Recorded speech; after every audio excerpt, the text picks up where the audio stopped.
Hello friends, मैं जय किशन पांडे आपका अपने इस यूट्यूब चैनल पे बहुत बहुत स्वागत करता हूँ। हम बेसिक्स ऑफ ऑर्गेनिक केमिस्ट्री के बारे में पढ़ रहे थे और इसमें बेसिक्स ऑफ ऑर्गेनिक केमिस्ट्री में मैंने आपको हाइड्रोकार्बन्स क्या होते हैं, एल्केन्स, एल्कीन्स, एल्काइंस क्या होते हैं और होमोलॉगस सीरीज़ क्या होती है बता दिया है। इसके साथ साथ मैंने आपको catenation and tetravalency of the carbon के बारे में भी बता दिया है। आज हम यहाँ पे डिस्कस करेंगे कि एल्कीन और एल्काइन, ठीक है, एल्कीन और एल्काइन में कौन कौन सा हाइब्रिडाइजेशन होता है, कैसे उनकी जियोमेट्री होती है, इसके बारे में हम यहाँ पे बात करेंगे। मैं यहाँ पे आपको हाइब्रिडाइजेशन का कॉन्सेप्ट शॉर्ट में समझाने की कोशिश करूँगा। हालांकि हाइब्रिडाइजेशन का कॉन्सेप्ट जो है वो केमिकल बॉन्डिंग वाला जो चैप्टर है उसके अंडर आता है और हाइब्रिडाइजेशन से रिलेटेड एक अलग से सेपरेट वीडियो मैं यहाँ पे बना दूँगा।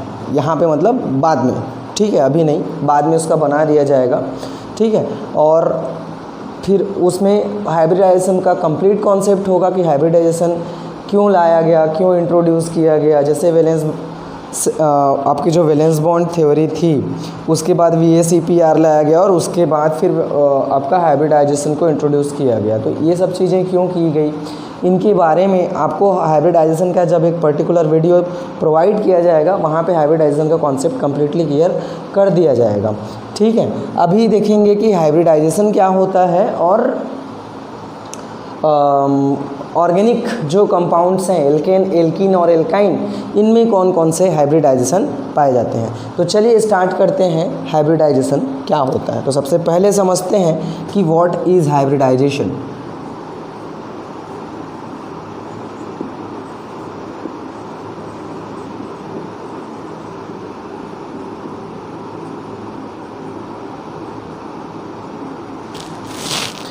देखिए, हाइब्रिडाइजेशन का मतलब है, देखिए आपने हाइब्रिड चीज़ें सुनी हुई होंगी। हाइब्रिड का मतलब होता है किन्हीं दो डिफरेंट कैरेक्टर वाले जो चीज़ें हैं उनको आपस में मिला के एक नया कैरेक्टर वाला चीज़ बनाना, ये हाइब्रिड होता है, ठीक है।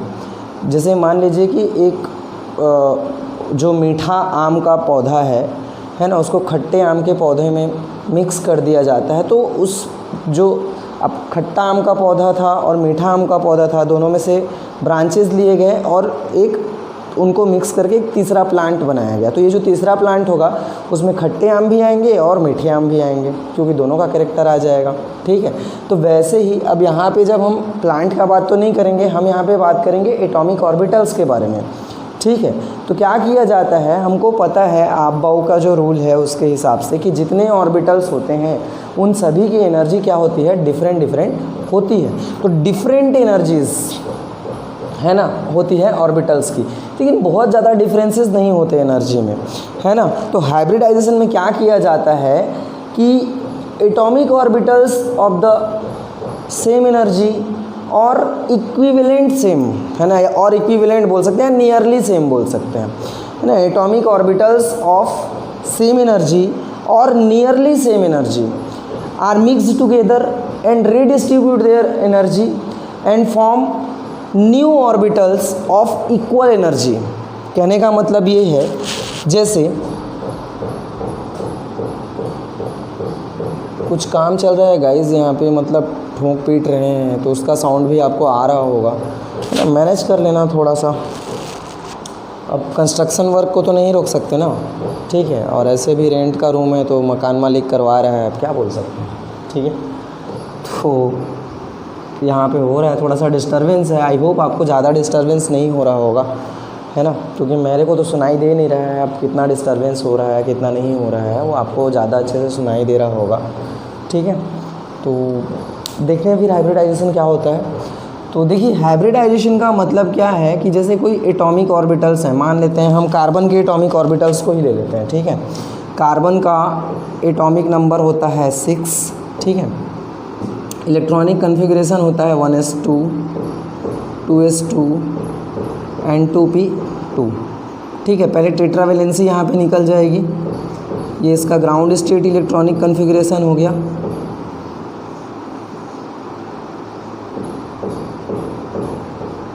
ठीक है। ये कार्बन का ग्राउंड स्टेट इलेक्ट्रॉनिक कन्फिग्रेशन है, ग्राउंड स्टेट। अभी इसको जब हम एक्साइट करेंगे तो यहाँ से एक इलेक्ट्रॉन जो है वो जंप करके चला जाएगा P में, है ना। ये 2s है, ये 2p है, तो 2 इलेक्ट्रॉन तो इसके पास शुरू से, और यहाँ से एक इलेक्ट्रॉन जंप करके यहाँ पे, तो ये first excited state of the carbon, ठीक है। ये एक्साइटेड स्टेट है। तो इतना तो क्लियर हो रहा होगा आपको। अब देखिए होगा क्या, ये 2s है और ये 2p है। अब हमको पता है कि s orbital has less energy than p orbital, ये तो पता है। मतलब यहाँ पे 2s की एनर्जी 2p से कम होगी, लेकिन ये दोनों एक ही ऑर्बिट में हैं, दोनों सेकेंड ऑर्बिट में ही हैं, इसलिए इनकी एनर्जी में बहुत ज़्यादा डिफरेंसेस नहीं होगा, ठीक है। तो हाइब्रिडाइजेशन में ये बोला जाता है कि atomic orbital of equal energy, इसको लिखा दूंगा मैं, ठीक है। देखिए लिख लीजिए, लिखा देता हूँ। Atomic orbitals of equal energy और नियरली इक्वल एनर्जी, ठीक है, nearly equal energy,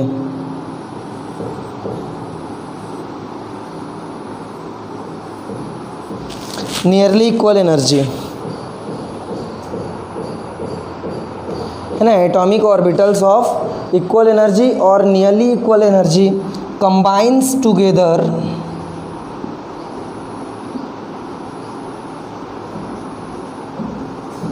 and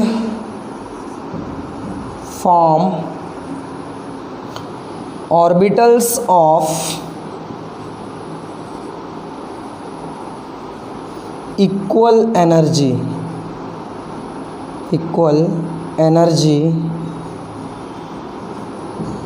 in the same number in which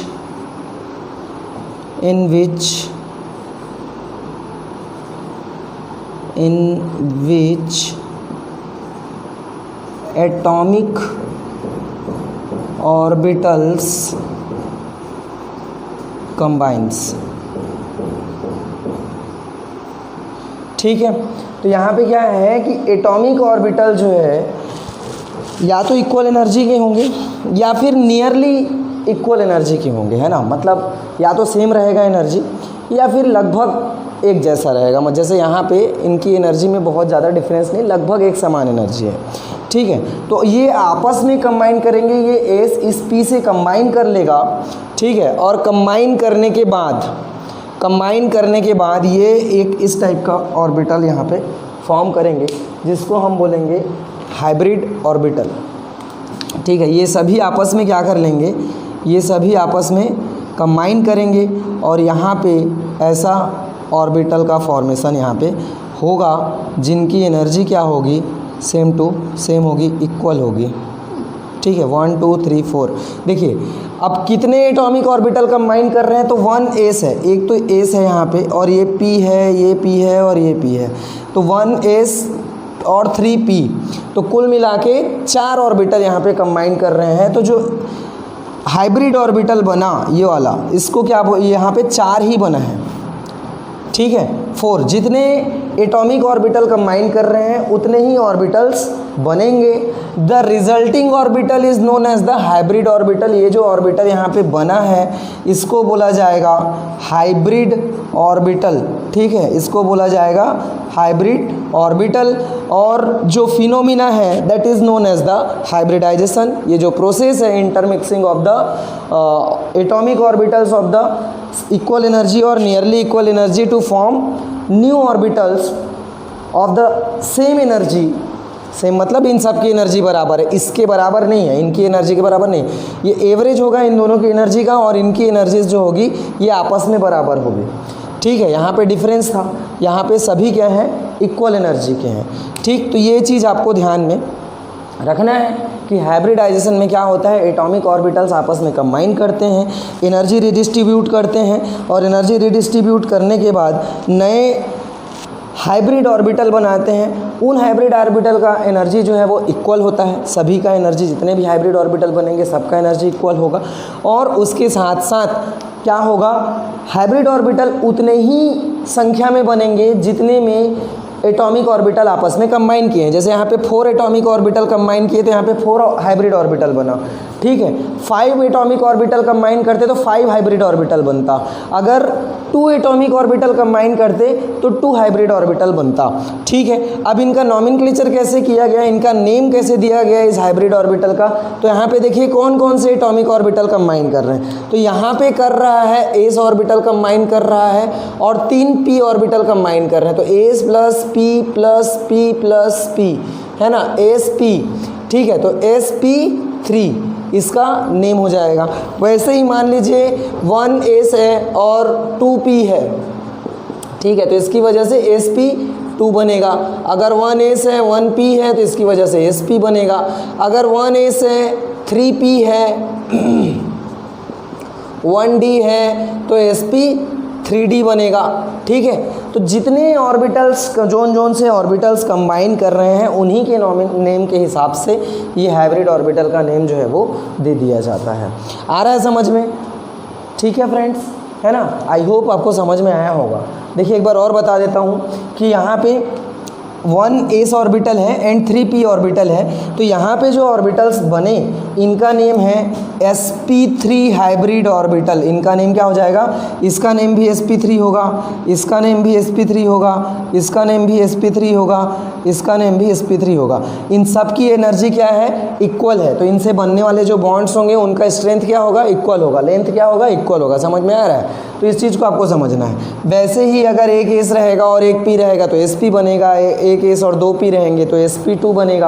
आ रहा है समझ में, यहाँ पे एक एस और 3 पी है तो sp3 बना, ठीक है। ठीक है फ्रेंड्स, तो ये तो है आपका हाइब्रिडाइजेशन की क्या होता है, हाइब्रिडाइजेशन क्या होता है। तो आप आई होप आपको समझ में आया होगा कि hybridization is the intermixing of the atomic orbital of equal energy और nearly equal energy to form orbitals of the equal energy, and that orbitals are known as the hybrid orbital and the phenomena is known as the hybridization. And the hybrid orbital, number of hybrid orbital is equal to the atomic orbitals combined together, ठीक है। जो atomic orbital combine हो रहे हैं उनके बराबर संख्या में ही हाइब्रिड ऑर्बिटल का फॉर्मेशन होगा, ठीक है। तो आई होप फ्रेंड आपको ये चीज़ें समझ में आई होंगी। आप इनको लिख लीजिए, है ना, और इसको लर्न कर लीजिएगा। चलिए अब नेक्स्ट देखते हैं कि ऑर्गेनिक जो कंपाउंड्स हैं, ठीक है, ऑर्गेनिक जो कंपाउंड्स हैं उनमें कौन कौन से टाइप का हाइब्रिडाइजेशन होता है और उसका क्या इम्पैक्ट होता है ऑर्गेनिक कंपाउंड्स की रिएक्टिविटी पर, उनकी फिजिकल प्रॉपर्टी पर, ठीक है। इसके बारे में हम लोग यहाँ पे बात करेंगे। चलिए देखते हैं फिर हाइब्रिडाइजेशन इन ऑर्गेनिक कंपाउंड, ठीक है। तो always keep in your mind कि ऑर्गेनिक कंपाउंड्स जो होते हैं उनमें 3 टाइप का हाइब्रिडाइजेशन ही हमको देखने को मिलता है। पहला है sp3 हाइब्रिडाइजेशन, दूसरा है sp2 हाइब्रिडाइजेशन और तीसरा है sp हाइब्रिडाइजेशन, ठीक है। तो इनके बारे में मैं एक आपको शॉर्ट नॉलेज बता देता हूँ, है ना, शॉर्ट चीज़ें आपको बता देता हूँ, फिर उसके बाद हम ऑर्गेनिक केमिस्ट्री में देखेंगे, ठीक है। तो इसको इरेज करते हैं 1 minute. Types of hybridization, structure and bond angle हम इसका देख लेंगे, है ना। तो ये हो गया हाइब्रिडाइजेशन, यहाँ पे लिख लो हाइब्रिडाइजेशन, ठीक है, ये हो गया हाइब्रिडाइजेशन। यहाँ पे हम देख लेंगे स्ट्रक्चर क्या होगा इसकी, या फिर जियोमेट्री क्या होगी। जियोमेट्री लिख लो, स्ट्रक्चर नहीं, जियोमेट्री क्या होगी, और इसका बॉन्ड एंगल कितना होगा, इनके बारे में हम यहाँ पे बात करेंगे पहले और उसके बाद फिर आगे बढ़ेंगे। तो जैसे sp3 हाइब्रिडाइजेशन है, ठीक है, sp3 हाइब्रिडाइजेशन, तो इसकी जियोमेट्री जो होती है वो टेट्राहीड्रल होती है। क्या होती है, टेट्राहीड्रल, ठीक है, HDRAL होता है, HDRAL है टेट्राहीड्रल।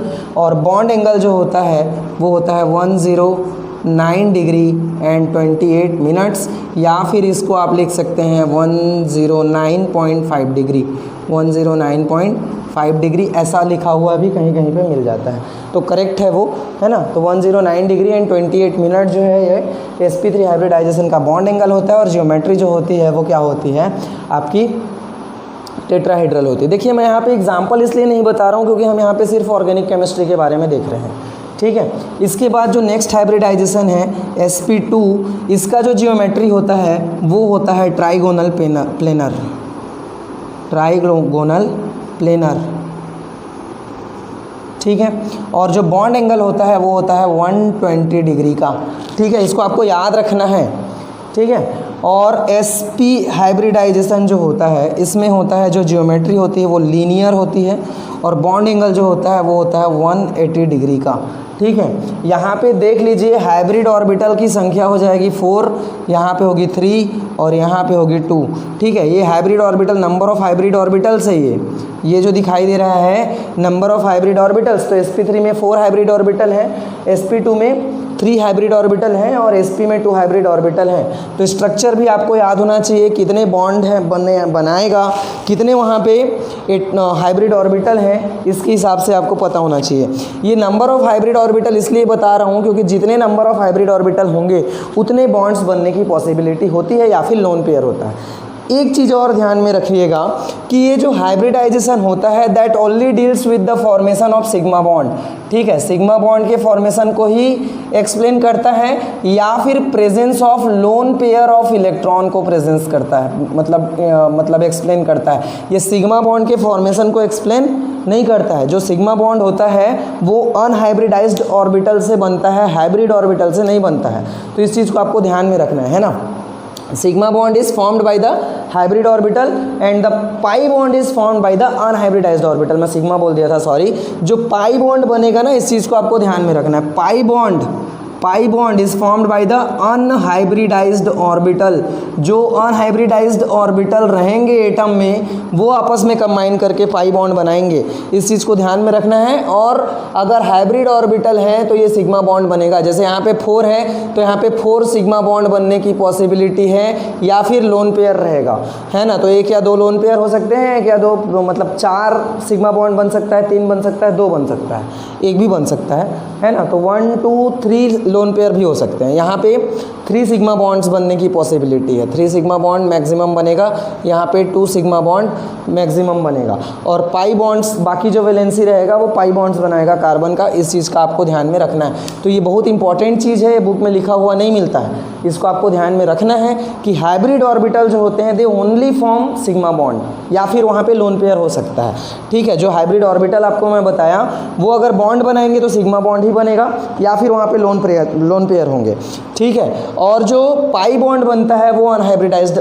ऑर्बिटल की वजह से बनता है। तो आई होप ये आपको समझ में आया होगा। इसको आपको याद करना है कि sp3 हाइब्रिडाइजेशन में 4 हाइब्रिड ऑर्बिटल हैं, टेट्राहेड्रल ज्योमेट्री होती है, 109 डिग्री एंड 28 मिनट का बॉन्ड एंगल होता है।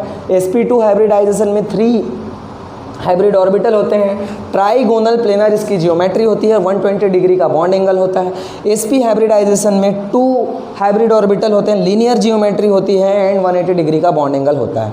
तो आई होप आपको ये क्लियर हुआ होगा, ठीक है। आप इसका स्क्रीनशॉट ले लीजिए, लिख लीजिए, जैसा भी है आप इसको याद कर लीजिएगा।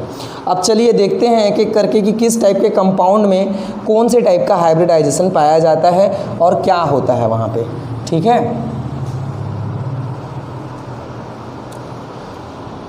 तो सबसे पहले देखते हैं हम sp3 हाइब्रिडाइजेशन। sp3 हाइब्रिडाइजेशन कौन कौन से कंपाउंड में हमको मिलता है। तो सबसे पहले देखिए sp3 hybridisation,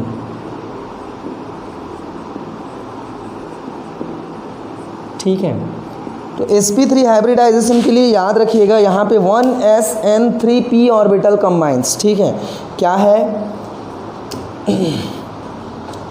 1s orbital and 3p orbitals combine together to form sp3 hybridisation.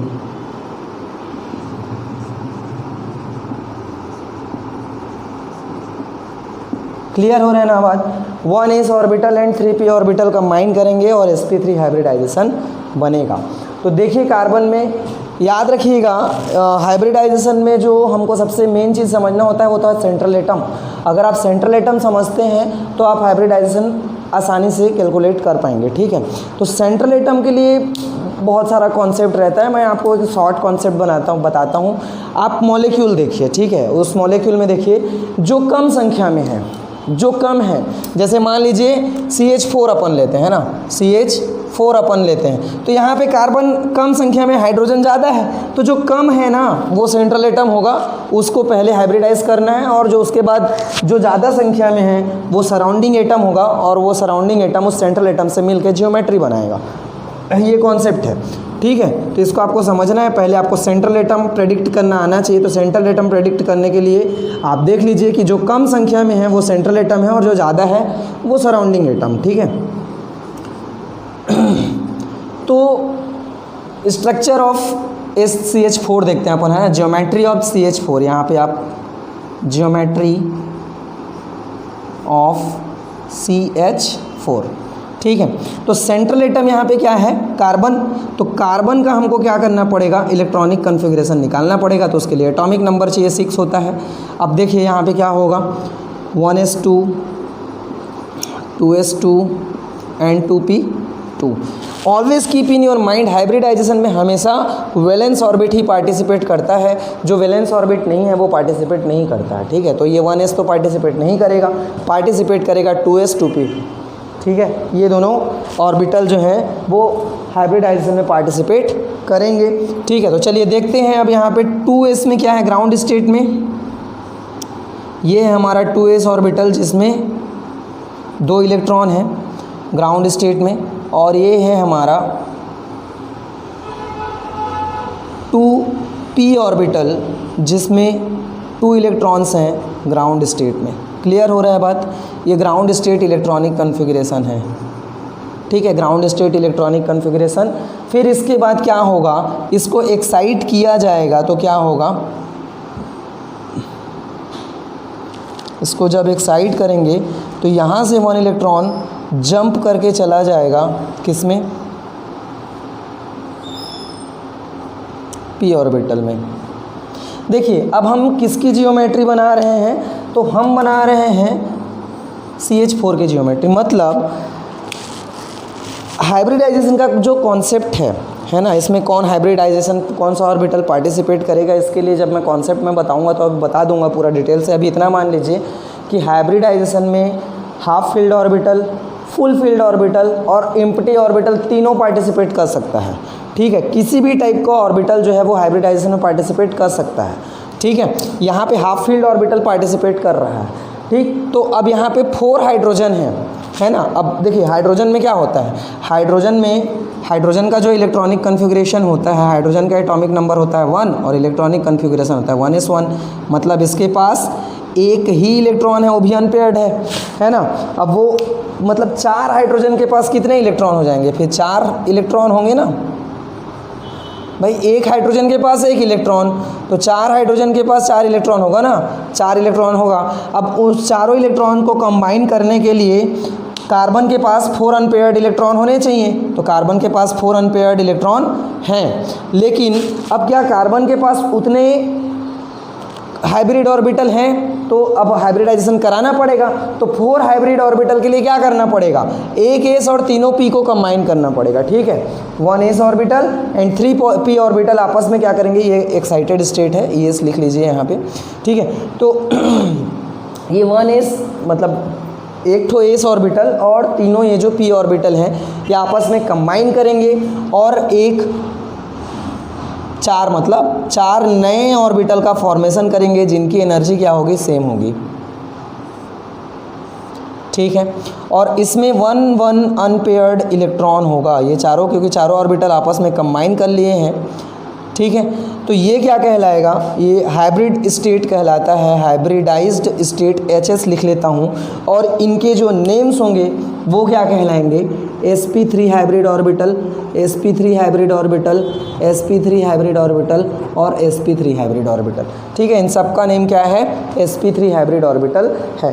अब इसी हाइब्रिड ऑर्बिटल में जो इलेक्ट्रॉन हैं उनसे ये चारों इलेक्ट्रॉन क्या करेंगे, आपस में कंबाइन करेंगे और CH4 का फॉर्मेशन होगा। तो देखिए CH4 का फॉर्मेशन कैसे होगा, नीचे दिख रहा है कि नहीं दिख रहा है, नहीं दिखेगा क्या, चलिए यहाँ बना देता हूँ। ठीक है, इसके बाद तो यहाँ पे देखो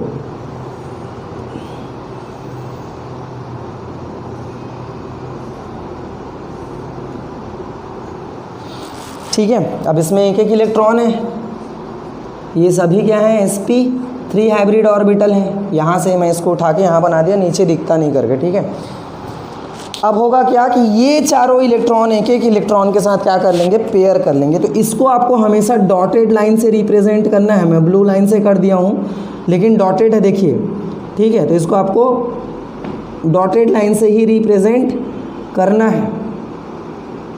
ठीक है, अब ये जो कंपाउंड बना, ये जो बना यहाँ पे बॉन्ड्स, ये क्या कहलाएगा, ये जो कंपाउंड है ये कहलाएगा CH4, क्योंकि ये जो ब्लैक कलर के इलेक्ट्रॉन दिखाई दे रहे हैं बोल्ड लाइन में वो तो सभी कार्बन के हैं, और जो ब्लू कलर में दिखाई दे रहे हैं डॉटेड लाइन में वो तो सभी हाइड्रोजन के हैं। तो कार्बन और हाइड्रोजन आपस में क्या कर लिए, कंबाइन कर लिए।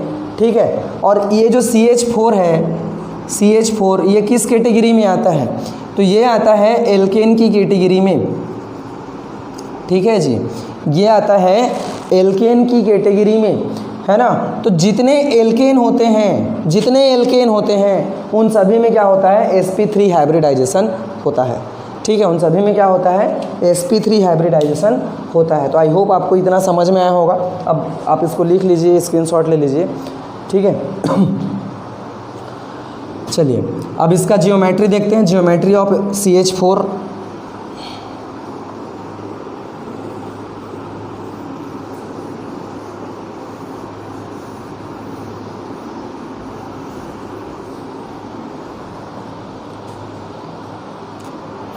देखिए अब ये कार्बन हो जाएगा ऐसा,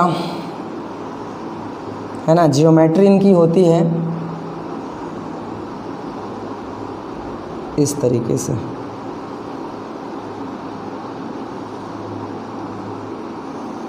ये टेट्राहेड्रल ज्योमेट्री है। ठीक है,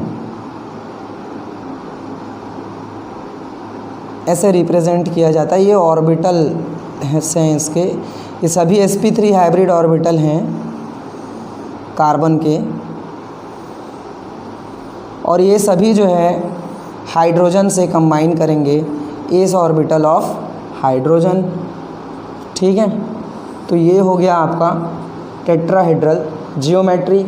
और यहाँ पे जितने बॉन्ड बन रहे हैं वो सभी क्या हैं, सिग्मा बॉन्ड हैं। इस चीज़ को आप ध्यान में रखिएगा कि जितने बॉन्ड्स बन रहे हैं कार्बन और हाइड्रोजन के बीच में वो सभी क्या हैं, सिग्मा बॉन्ड है। इसको इस तरीके से भी रिप्रेजेंट किया जा सकता है, ये हो गया हाइड्रोजन। ठीक है, और ये हो गया हाइड्रोजन, ये हो गया हाइड्रोजन और ये हो गया हाइड्रोजन। ठीक है, इन सब को ऐसा जोड़ दो। ठीक, तो ये जो है वो टेट्राहेड्रल ज्योमेट्री है। यहाँ पे जो बॉन्ड एंगल होगा वो होगा 109 डिग्री एंड 28 मिनट्स का यहाँ पे बॉन्ड एंगल अपने को मिलता है। समझ में आ रहा है ना। ठीक है, तो इस चीज़ को आपको ध्यान में रखना है। क्लियर है ना। ये होगा इसका जियोमेट्री। ठीक है, तो ये तो हो गया sp3 हाइब्रिडाइजेशन। इसके अलावा आपको मैं एक चीज़ बता देता हूँ, CnH2n+2 के जितने भी मॉलिक्यूल हैं, जितने भी कंपाउंड्स हैं, है ना, methane, ethane, propane, butane, pentane, hexane, heptane, octane, नोनेन, जो भी है, जो भी XYZ है ना, उन सभी में क्या होगा, sp3 हाइब्रिडाइजेशन होगा। ठीक है, उन सभी में क्या होगा, sp3 हाइब्रिडाइजेशन होगा।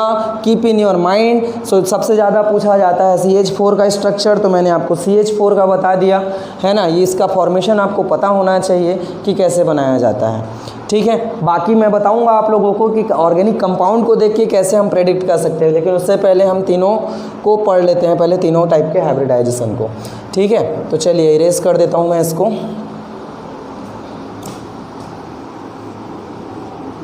अब यहाँ पे हम लोग देखेंगे sp2 हाइब्रिडाइजेशन कि sp2 हाइब्रिडाइजेशन क्या होगा। तो sp2 हाइब्रिडाइजेशन कब होगा, जब 1s orbital and 2p orbitals combine together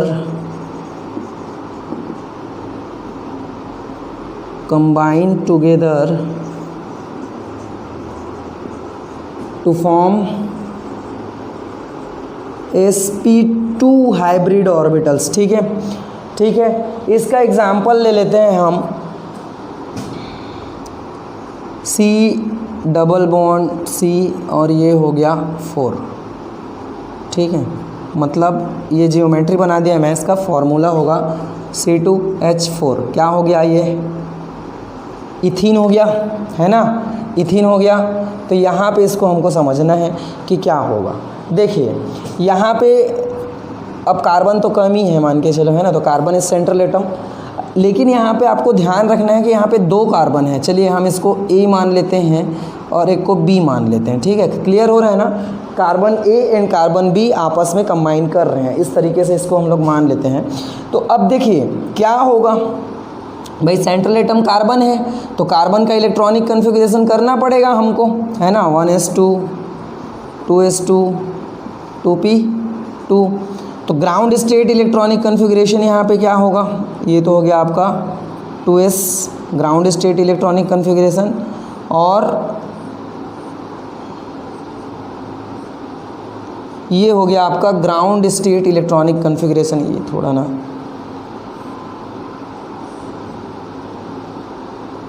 ये हो गया ग्राउंड स्टेट इलेक्ट्रॉनिक कन्फिग्रेशन, ठीक है। अब एक्साइट करेंगे जब हम इसको, एनर्जी प्रोवाइड करेंगे, तो ये 2s से 1 इलेक्ट्रॉन जो है वो जंप करके कहाँ चला जाएगा, 2p में चला जाएगा, है ना, ऐसा।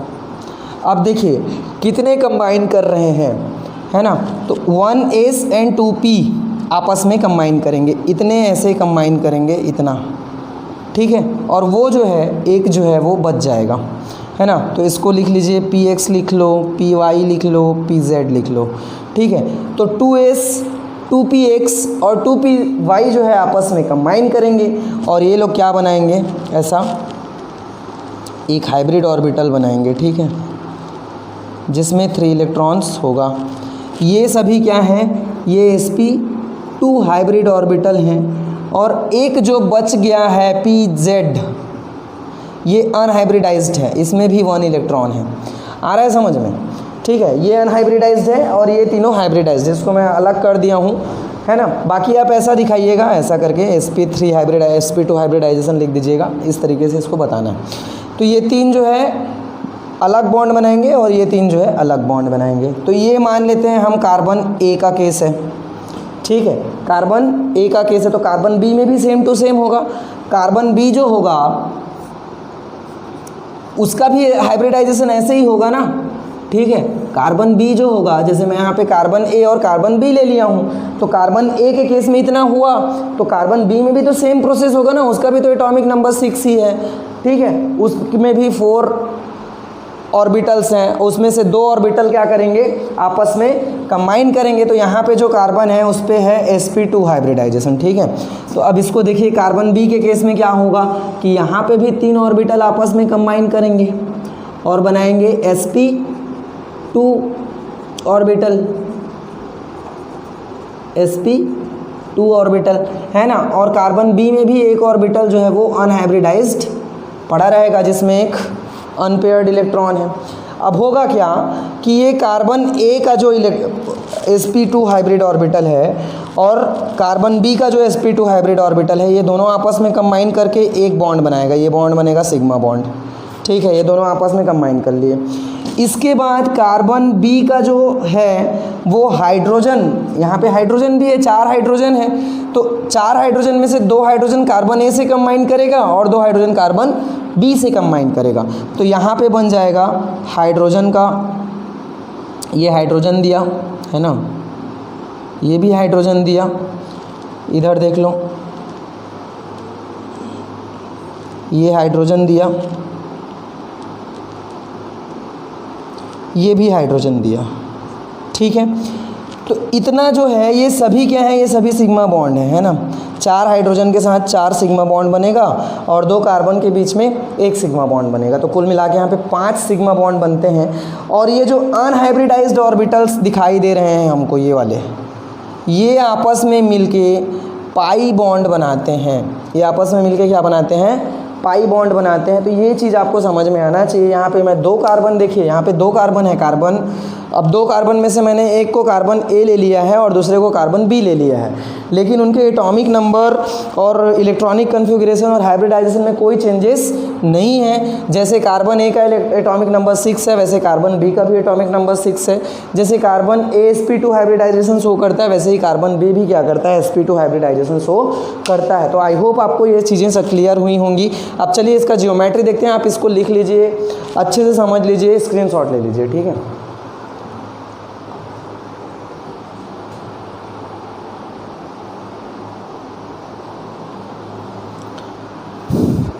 इरेज करते हैं।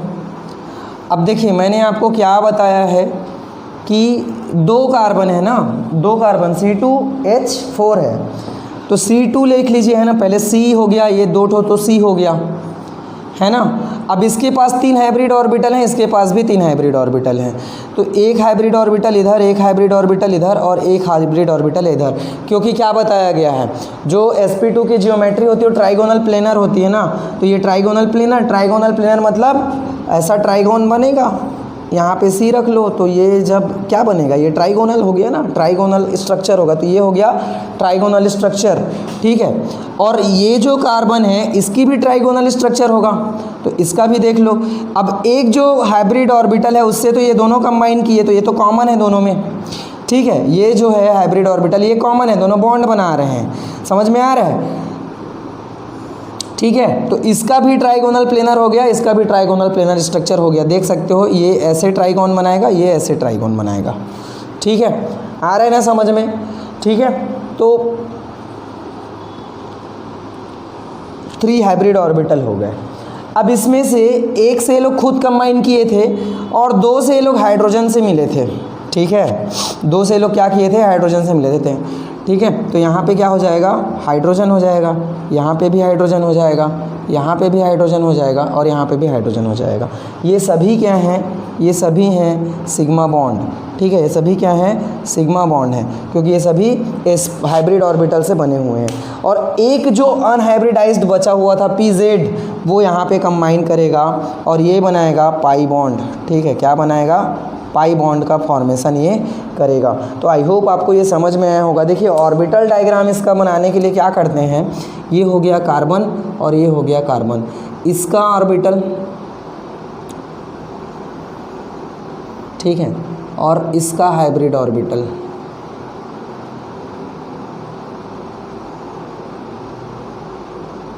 इस तरीके से ऐसे कंबाइन करेंगे, ठीक है।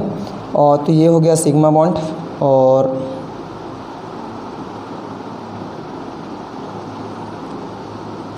ये एक ऑर्बिटल हो गया,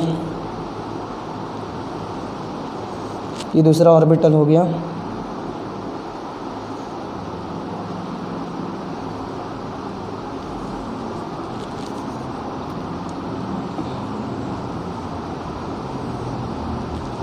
तीसरा ऑर्बिटल हो गया। और जो अनहाइब्रिडाइज्ड होगा वो सिंपल ऐसा जोड़ दीजिए। तो यहाँ पे बन गया सिग्मा बॉन्ड, ये बन गया पाई बॉन्ड और यहाँ पे सब हाइड्रोजन बनेगा जी, ठीक है। देखिए यहाँ पे कंफ्यूजन में नहीं आना है, ये ट्राइगोनल प्लेनर स्ट्रक्चर ही है, ठीक है। और यहाँ पे जो बॉन्ड एंगल बन रहा है वो कितना बन रहा है, तो ये 120 डिग्री का बन रहा है। यहाँ पे भी जो बॉन्ड एंगल बन रहा है वो क्या बन रहा है, 120 डिग्री का बन रहा है। समझ में आ रहा है?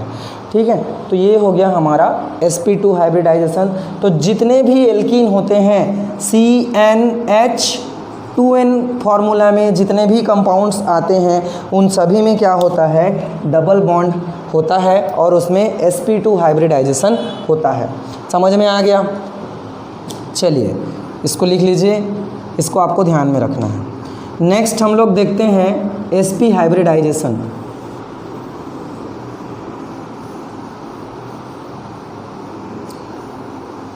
sp हाइब्रिडाइजेशन के लिए जो मॉलिक्यूल है वो है C2H2 एसिटिलीन उसको बोला जाता है। ठीक है, तो इसमें होगा क्या, इसमें होगा क्या, 1s and 1p orbitals combine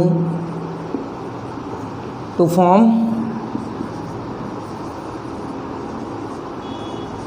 sp hybridization. ठीक है, हाइब्रिडाइजेशन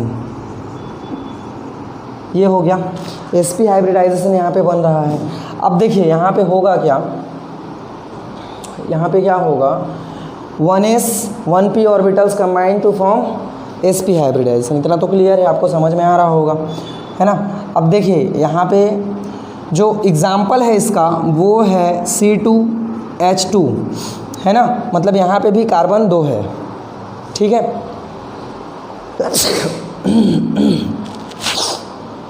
ठीक है, यहाँ पे भी कार्बन क्या है, 2 हैं। अब देखिए कार्बन जो है वो सेंट्रल एटम है दोनों का, हालांकि दोनों का नंबर बराबर है लेकिन हमको क्या लेना है, कार्बन को सेंट्रल एटम लेना है। तो कार्बन क्या है, सेंट्रल एटम, तो इसका हम लोग इलेक्ट्रॉनिक कन्फिग्रेशन करेंगे 1s2 2s2 एंड 2p2। ठीक है, अब 1s तो पार्टिसिपेट करेगा नहीं, तो 2s को पार्टिसिपेट करवाते हैं। इसमें कितने हैं, 2 इलेक्ट्रॉन्स हैं 2s में, और 2p में भी कितने हैं, 2 इलेक्ट्रॉन्स हैं। ठीक है, इसको भी आपको ऐसे ही समझना है। ठीक है, यहाँ पे 3 बॉन्ड होता है, तो इसको कार्बन A ले लीजिए और इसको कार्बन B ले लीजिए, 2 कार्बन है। ठीक है, तो ये कार्बन A के लिए हम कर रहे हैं, इसको कार्बन A के लिए है। ठीक है, अब ये तो हो गया इसका ग्राउंड स्टेट इलेक्ट्रॉनिक कन्फिग्रेशन। ठीक है, एक्साइटेड स्टेट में क्या होगा भाई, यहाँ से एक इलेक्ट्रॉन जंप करेगा और जंप करके चला जाएगा इसमें, ये है हमारा एक्साइटेड स्टेट। क्लियर हो रहा है बात, है ना। अब देखिए यहाँ से 1s orbital and 1p orbital combines together and form sp hybrid orbitals. ठीक है, क्या बनाएगा ये, sp हाइब्रिड ऑर्बिटल का फॉर्मेशन ये करता है, जिनकी एनर्जी क्या होती है, इक्वल होती है। तो ये हो गया sp ऑर्बिटल, मतलब ये दोनों क्या हो जाएंगे, sp ऑर्बिटल हो जाएंगे। और जो 2 ऑर्बिटल बचे हुए हैं, है ना, px and py, px py और pz, तो जो बचे हुए हैं py और pz ये अनहाइब्रिडाइज्ड हैं। ठीक है, ये हाइब्रिडाइज्ड स्टेट है, ये s और ये p क्या कर रहे हैं, आपस में कंबाइन कर रहे हैं। तो ये sp दोनों ऑर्बिटल बन गए और ये अनहाइब्रिडाइज्ड बच गया। ये कार्बन A का केस है। अब कार्बन B में देखिए, कार्बन B में भी तो यही होगा भाई, जो कार्बन B है उसका भी सेम टू सेम कंडीशन होगा। तो उसमें भी जो 2 ऑर्बिटल हैं S और px, ये आपस में कंबाइन करेंगे और उनमें अनपेयर्ड इलेक्ट्रॉन होगा और sp ऑर्बिटल बनाएगा। आ रहा है समझ में। B में भी तो सेम केस होगा ना, B का भी, कार्बन में भी सेम होगा। और उसके पास भी क्या होगा, जो px एंड py है, py और pz है, वो अनहाइब्रिडाइज्ड बच जाएंगे और इसमें क्या होगा, अनपेयर्ड इलेक्ट्रॉन होगा। क्लियर हो रहा है बात। इसको नीचे लिख दूँ py pz को, क्योंकि ऊपर कंबाइन कराएंगे। तो ये py है और ये pz है। ठीक है, अब देखिए क्या होगा, एक से तो ये दोनों आपस में कंबाइन कर लेंगे। कार्बन जो है ना, कार्बन A, ये कार्बन A का है और ये कार्बन B का है, हाइब्रिडाइज्ड स्टेट है दोनों, है ना।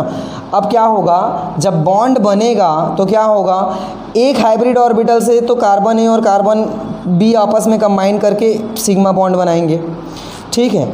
और जो दूसरा हाइब्रिड ऑर्बिटल बच गया उसमें एक से कंबाइन करेगा एक हाइड्रोजन, क्योंकि हमारे पास 2 हाइड्रोजन है तो ये हाइड्रोजन का इलेक्ट्रॉन हो गया, और दूसरे से दूसरा हाइड्रोजन इलेक्ट्रॉन देके कंबाइन करेगा तो ये हाइड्रोजन का इलेक्ट्रॉन हो गया, ठीक है। तो कुल मिला के जो जियोमेट्री यहाँ पे बन रही है वो ऐसी बन रही है कि ये हो गया हमारा Ca और ये हो गया हमारा Cb, ठीक है। अब ये दोनों आपस में कंबाइन करके एक तो सिग्मा बॉन्ड बना लिए, ये सिग्मा बॉन्ड है, ठीक है। और हाइड्रोजन एक एक हाइड्रोजन भी इनसे क्या कर लिया, कंबाइन कर लिया, ठीक है। अब देखिए ये तो एक जियोमेट्री हो गई, लीनियर स्ट्रक्चर हमको दिखाई दे रहा है, सभी क्या है, सभी सिग्मा बॉन्ड है, सभी क्या है, सिग्मा बॉन्ड है, ठीक है।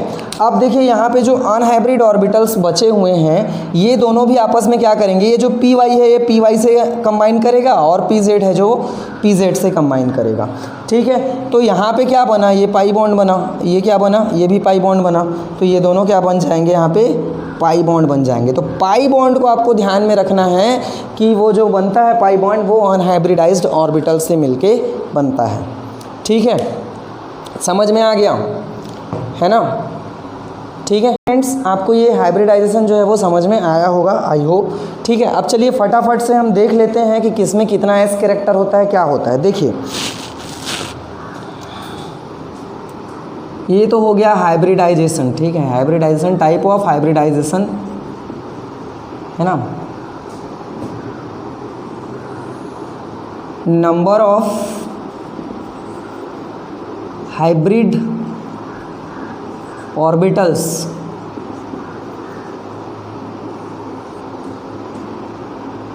एस कैरेक्टर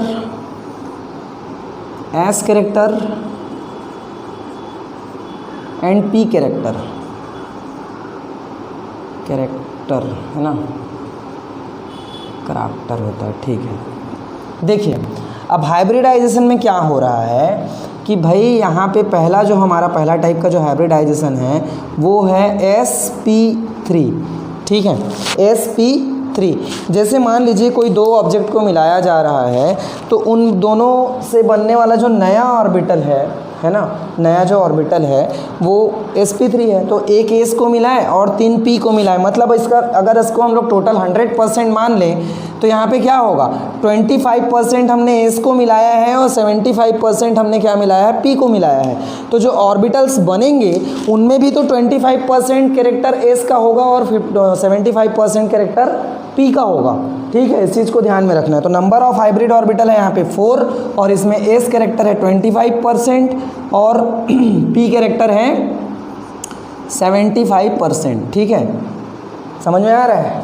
sp2 में अगर sp2 में हम ले लें तो यहाँ पे नंबर ऑफ हाइब्रिड ऑर्बिटल है 3 और s कैरेक्टर है यहाँ पे 33.33% और p कैरेक्टर है यहाँ पे 66.66%।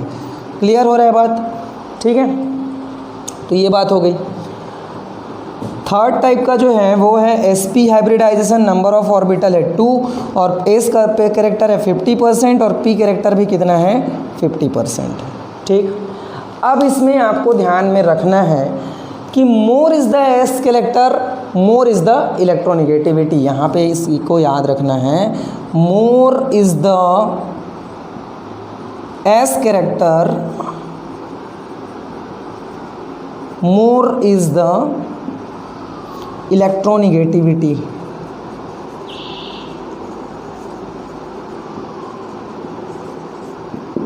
ठीक है। मोर इज़ द इलेक्ट्रोनेगेटिविटी, ठीक है, इस चीज़ को याद रखना है। इसके अलावा more is the s character, more shorter is the bond and more is the bond strength, ठीक है। More is the s character, same चीज़ आपको लिखना है, shorter will be the bond and greater will be the bond strength, and greater will be the bond strength, ठीक है। मतलब सबसे कम बॉन्ड स्ट्रेंथ होगा sp3 का और सबसे ज़्यादा होगा sp2 हाइब्रिडाइजेशन का। सबसे बड़ा बॉन्ड होगा sp3 हाइब्रिडाइजेशन का और सबसे छोटा बॉन्ड होगा sp हाइब्रिडाइजेशन का। सबसे कम इलेक्ट्रोनेगेटिव होगा sp3 हाइब्रिडाइजेशन में और सबसे ज़्यादा इलेक्ट्रोनेगेटिविटी होगी sp हाइब्रिडाइजेशन में। ठीक है, क्योंकि बॉन्ड का आप एस कैरेक्टर का परसेंट देखिए, तो ये जो कुछ पॉइंट्स हैं ये एस कैरेक्टर पे बेस्ड है। ठीक है, अब इनकी रिएक्टिविटी के बारे में हम लोग बात कर लेते हैं। तो ऑर्डर ऑफ रिएक्टिविटी आप इसको लिख लीजिए, स्क्रीनशॉट ले लीजिए। ठीक है, ठीक है, ऑर्डर ऑफ रिएक्टिविटी आपको याद रखना है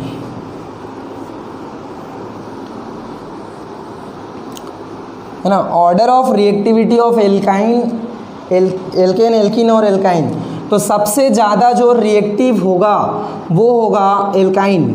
ठीक है, ऑर्डर ऑफ रिएक्टिविटी है ना, ऑर्डर ऑफ, इसको लिख लीजिए पहले पूरा, order of chemical reactivity, chemical reactivity. ठीक है, तो सबसे ज़्यादा रिएक्टिव होता है एल्काइन, है ना, देन एल्कीन, देन एल्केन। अब देखिए मैंने आपको बताया कि इसका बॉन्ड स्ट्रेंथ सबसे कम होता है ना, और यहाँ पे बॉन्ड स्ट्रेंथ ज़्यादा होता है। तो उसका रीज़न आप देखिए यहाँ पे, जैसे कार्बन कार्बन के बीच में यहाँ पे क्या है, ट्रिपल बॉन्ड है, यहाँ पे क्या है, डबल बॉन्ड है, और यहाँ पे क्या होता है, सिंगल बॉन्ड होता है ना, सिंगल बॉन्ड होता है। अब अपने को पता है कि यहाँ पे 1 सिग्मा बॉन्ड है सभी के बीच में, और जहाँ पे डबल बॉन्ड है वहाँ पे 1 सिग्मा 1 पाई, और जहाँ पे ट्रिपल बॉन्ड है वहाँ पे 1 सिग्मा और 2 पाई। ठीक है, तो ये चीज़ आपको ध्यान में रखना है। अब देखिए ये जो पाई बॉन्ड होता है ना, ये अनहाइब्रिडाइज्ड ऑर्बिटल से मिलके बना हुआ रहता है, और अनहाइब्रिडाइज्ड ऑर्बिटल की एनर्जी कम होती है, और पाई बॉन्ड जो है आसानी से तोड़ा जा सकता है ना। तो इस चीज़ को आपको ध्यान में रखना है कि pi bond can be broken easily and alkyne has 2 pi bonds, so alkynes are more reactive, alkynes are more reactive। ठीक है, एल्काइंस क्या होते हैं, ज़्यादा रिएक्टिव होते हैं, और एल्केन में बिल्कुल भी पाई बॉन्ड नहीं होता, सिर्फ सिग्मा बॉन्ड होता है। भले एक बॉन्ड है, ठीक है, लेकिन सिर्फ सिग्मा बॉन्ड होता है, और सिग्मा बॉन्ड को तोड़ना डिफ़िकल्ट होता है क्योंकि इसकी एनर्जी ज़्यादा होती है। जो रिएक्टिविटी है वो पर्टिकुलर पाई बॉन्ड पे डिपेंड है। और मैंने जब बॉन्ड स्ट्रेंथ का बात किया तो मैंने एल्किन के लिए टोटल बॉन्ड स्ट्रेंथ का बात किया था, है ना। अब देखिए एल्किन में अगर कार्बन कार्बन के बीच में ट्रिपल बॉन्ड है तो सिग्मा बॉन्ड को तोड़ने के लिए भी बॉन्ड एनर्जी चाहिए, है ना। पाई बॉन्ड को तोड़ने के लिए भी बॉन्ड एनर्जी चाहिए, और यहाँ पे 2 पाई बॉन्ड है, तो समझ में आ रहा है। सिग्मा बॉन्ड यहाँ पे जितना है उसको तोड़ने के लिए जितनी एनर्जी चाहिए मान लो उतना यहाँ पे भी चाहिए, तो यहाँ पे पाई बॉन्ड एक्स्ट्रा हो गया ना, 2 पाई बॉन्ड है, तो इसलिए इसका टोटल बॉन्ड स्ट्रेंथ जो होगा वो ज़्यादा होगा। ठीक है, लेकिन रिएक्टिविटी जो डिपेंड करता है वो डिपेंड करता है नंबर ऑफ पाई बॉन्ड्स पे। ठीक है, क्योंकि नंबर ऑफ पाई बॉन्ड जब ब्रेक होगा तो कार्बन की वैलेंसी क्या हो जाएगी, सेपरेट हो जाएगी, और वो क्या बोलना चाहिए, ईजिली रिएक्शन कर सकता है। इसमें आपको याद रखना है कि एल्काइन और एल्कीन जो होते हैं ये एडिशन रिएक्शन बहुत आसानी से दे देते हैं, क्योंकि इनकी में पाई बॉन्ड आसानी से ब्रेक हो जाता है और कार्बन की वैलेंसी जो है वो फ्री हो जाती है और वो किसी दूसरे कंपाउंड के साथ कंबाइन कर लेता है। तो they alkyne and alkene give addition reaction easily, और आपका जो एल्केन होता है ये सब्स्टिट्यूशन रिएक्शन देता है, एडिशन रिएक्शन नहीं देता है, सब्स्टिट्यूशन रिएक्शन देता है। आपको इसको ध्यान में रखना है। तो आई होप फ्रेंड आपको ये वीडियो पसंद आया होगा, आपको चीज़ें समझ में आई होंगी। ठीक है, ये था कि ऑर्गेनिक कंपाउंड्स में कैसे कैसे हम हाइब्रिडाइजेशन फाइंड आउट कर सकते हैं। अच्छा, एक चीज़ और समझ लीजिए, अगर 2 कार्बन के बीच में, ठीक है, ये पाई वाई लिखा हुआ है इसको मिटाओ, है ना। अगर 2 कार्बन के बीच में हमको ट्रिपल बॉन्ड दिखाई देता है तो उसका मतलब है कि उसमें, अगर 2 कार्बन के बीच में हमको ट्रिपल बॉन्ड दिखाई दे रहा है, देखिए यहाँ पे ट्रिपल बॉन्ड है, तो इसका मतलब है कि इसमें sp हाइब्रिडाइजेशन है। ठीक है, अगर 2 कार्बन के बीच में अगर डबल बॉन्ड दिखाई देता है तो इसमें sp2 हाइब्रिडाइजेशन है, और अगर 2 कार्बन के बीच में सिंगल बॉन्ड दिखाई देता है तो इसमें sp 3 हाइब्रिडाइजेशन है। Keep in your mind, organic chemistry में कहीं भी कार्बन अगर डबल बॉन्ड बनाता है, जैसे मान लीजिए कि कार्बन ऑक्सीजन के साथ डबल बॉन्ड बनाता है तो यहाँ पे भी sp2 हाइब्रिडाइजेशन है। कहीं पे भी कार्बन अगर डबल बॉन्ड बनाता है वहाँ पे sp2 हाइब्रिडाइजेशन है। कहीं पे भी कार्बन अगर ट्रिपल बॉन्ड बनाता है तो वहाँ पे sp हाइब्रिडाइजेशन है। और कहीं पे भी कार्बन अगर सिंगल बॉन्ड बना रहा है तो वहाँ पे sp3 हाइब्रिडाइजेशन है। इस तरीके से हम आइडेंटिफाई कर सकते हैं, है ना। ट्रिपल बॉन्ड मतलब sp हाइब्रिडाइजेशन, डबल बॉन्ड मतलब sp2, सिंगल बॉन्ड मतलब sp hybridization. I hope friend आपको ये चीज़ें क्लियर हुई होंगी, आपको ये बातें समझ में आई होंगी। ठीक है फ्रेंड्स, तो आप मुझे कमेंट करके बताइएगा कि आपको ये वीडियो कैसे लगा। Thank you friends, thank you for watching.